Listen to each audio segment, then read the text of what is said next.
Saudara, polisi hari ini melakukan olah tempat kejadian perkara terkait kasus tewasnya perempuan terjatuh dari lift Bandara Kuala Namu, Sumatera Utara.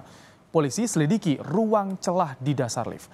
Lebih lengkap kita akan bahas bersama dengan pengamat kebijakan publik yang juga pengamat aviasi, Alvin Lee.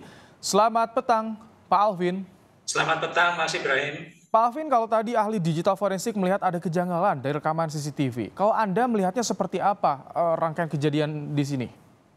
Ya memang yang agak kurang masuk akal itu bagaimana pintu lift yang seharusnya tidak bisa dibuka itu bisa dengan mudah terbuka dengan tangan kiri dari korban, seorang perempuan yang tidak terlatih dan mestinya kekuatan tangan kirinya itu juga bukan tangan utama, bisa dengan mudah membuka pintu sehingga kemudian perempuan tersebut terjatuh. Ini menunjukkan adanya sesuatu yang tidak beres pada lift itu. Nah, apakah ini karena perawatan yang kurang baik atau ada masalah-masalah teknis lainnya?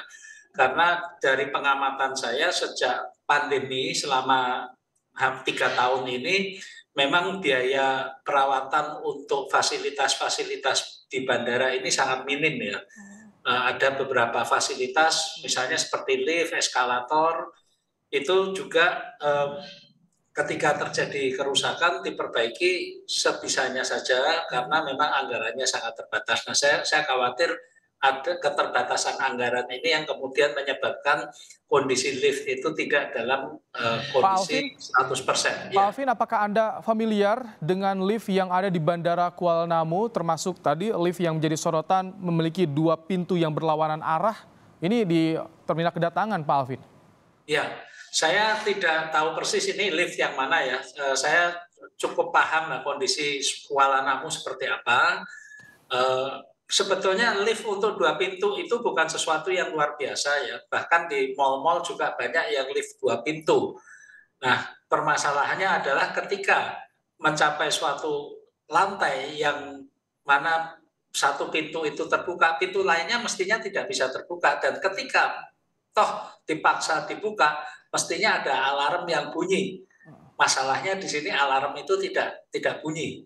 Dan juga ada CCTV, baru setelah 3 hari korban meninggal itu baru ketahuan. Ini menunjukkan ada suatu masalah dalam sistem pengawasan di Kuala Namu juga. Demikian, Mas. Pengawasan dan keamanannya dipertanyakan. Sekelas Kuala Namu International Airport, kemudian juga mobilitasnya tinggi di sana.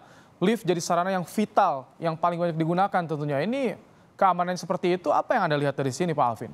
Ya, ini merupakan celah keamanan yang serius ya, karena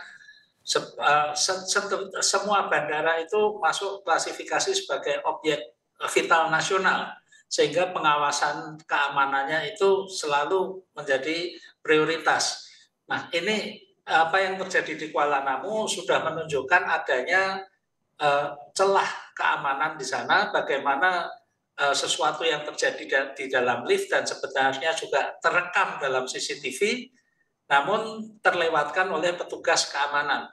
Jadi di sini bukan alatnya saja, yang saya khawatirkan adalah kompetensi petugasnya. Apakah para petugas ini betul-betul konsentrasi, mengawasi, apalagi setelah ada laporan orang yang hilang, itu juga tidak ketemu, baru setelah petugas perawatan lift menemukan jenazah baru terbuka semua ini.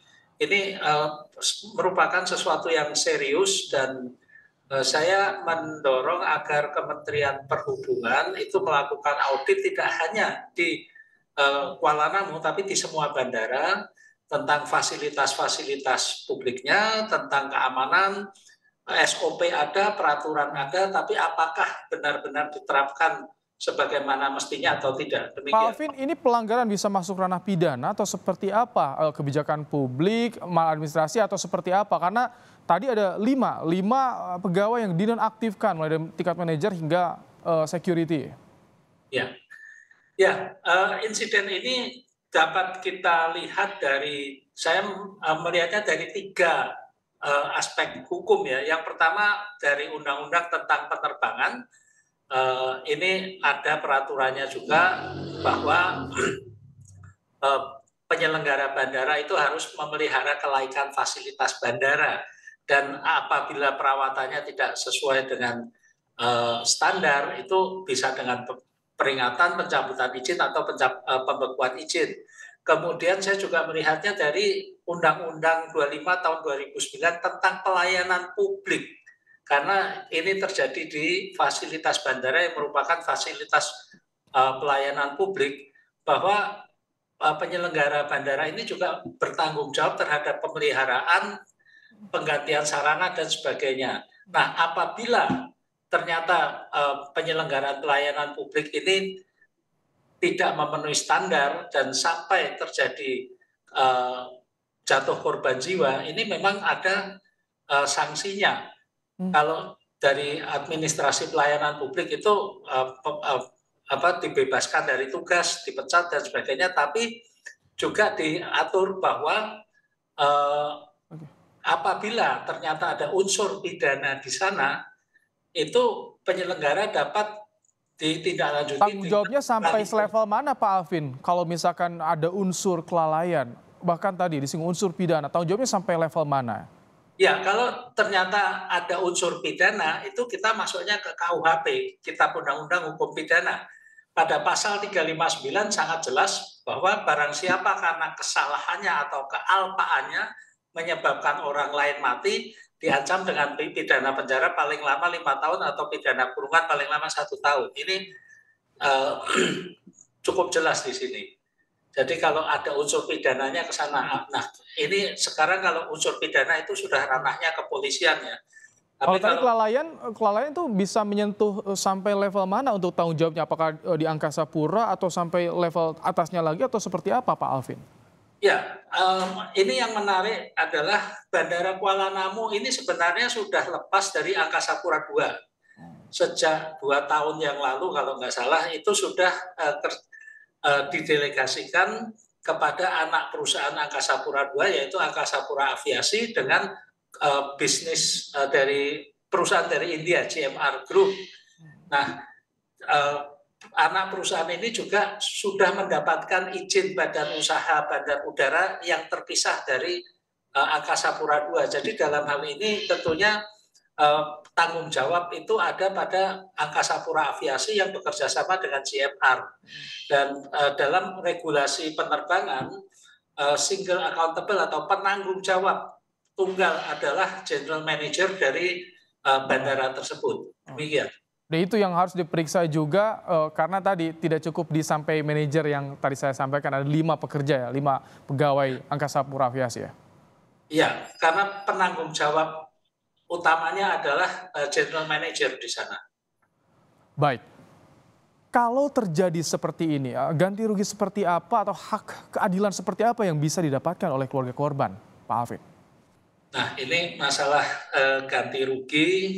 Semua pengguna jasa bandara ini sebenarnya diasuransikan.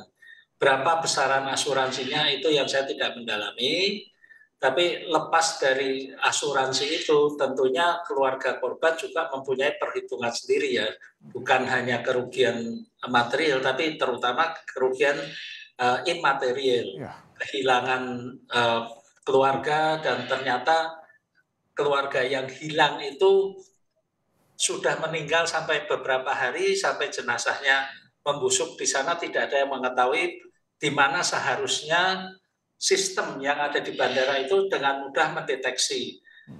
Mengenai besarannya saya tidak bisa di luar kewenangan saya untuk memberikan komentar itu. Baik, Pak Alvin Lee, terima kasih telah menyampaikan pandangannya soal kasus yang terjadi perempuan terjatuh di lift Bandara Kuala Namu, Sumatera Utara. Terima kasih Pak Alvin Lee, pengamat kebijakan publik, telah bergabung dalam program Kompas Petang.